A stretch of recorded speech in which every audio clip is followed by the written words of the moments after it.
Hello guys, and welcome back to my YouTube channel. And this video is gonna be about why fairy tale sucks, right? As the name intended.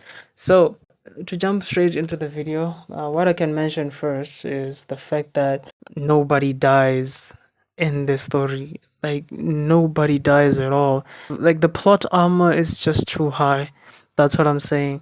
It's what I hate the most about it. Like, if the plot armor is that good, I guess you can kind of ignore it because, your favorite character wouldn't die, right? That's what it means. But it just kind of sucks how they give you like a really long backstory before the person dies. It's like they die and then like in a later episode they come back. Like literally the next episode they come back. It's like they're gonna give you this long flashback story that you have to watch now, and it's a little tedious, to be honest. You just end up skipping. Second thing I don't like is the fact that the character development is so low that it's kind of like non-existent. It's kind of like Natsu, for example. He went through a lot of hurdles, and then he just came back as if nothing happened.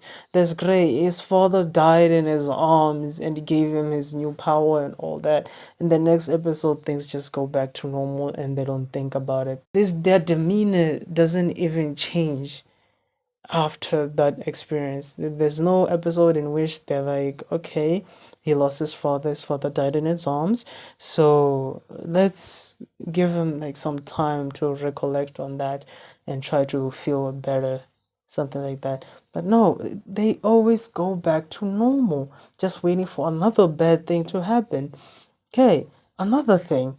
Um, Back in the first few episodes, I guess you can kind of credit them because they ended up uh, not continuing with the same cycle over and over again. The attacks were so frequent. The amount of bad things that were happening were so frequent. For example, it's kind of like something ends today, right? It's a problem which pops up. The last like 10 if not 12 episodes, right? That's a problem. It took them that long to finish it. Cool. Right after that, you would expect a filler episode, right? Like you would expect a filler episode, but there isn't a filler episode. Again, not that type of filler episodes. I guess it's not called a filler episode, but like episodes in which they focus on something else rather than fighting. That's what I mean. There isn't an episode of just natural things happening like within the group. Let's say the couples like growing the couples closer together, having an episode. Maybe this guy wants to ask out this girl within the guild, so yeah, we're gonna make an entire episode of that, and the other guy is trying to help him out or something like that. It may be done in other places, but still it's a great piece to have in my opinion. And it's as if they totally ignore that fact as a whole. Right? For an example, take these two guys, for example, right? So these two got married and they had a child. Guess what? They didn't go on a date. That we didn't show any video of them going on a date. We didn't show any video of this, or they just went from being partners randomly, like in a team, and then they just from there they just jump straight to being in love and married and already have a child already. Sure, after that whole seven, they were in an island for 7 years thing. Yeah, I mean, you can't just make that much of a jump. Can't you at least give us an episode of, I don't know, some love happening? It's as if they hate writing anything related to love. If they hate it completely, and I don't know what's happening, to be honest. Oh, and don't get me started on Gildots. Gildots is an amazing person, and he's seen as the greatest fighter that there is within the guild, right? Most likely the most powerful person within the story. And I do get why they don't have him around a lot of the time, because if he was there, he could just solve a problem just like that, right? Because he's the most powerful character. That's fine, but the problem is that when you do see him fight, times it's just him being circled by this power around him and all that, and then he just starts fighting, and he just is just given the title of being amazing. His fights are not that great, they look terrible, they look totally normal for something that you've anticipated for a while now. You've been waiting for it. Or, oh shit, this guy is the most amazing fighter there is in this place. He's the most powerful. Cool, I would love to see him fight.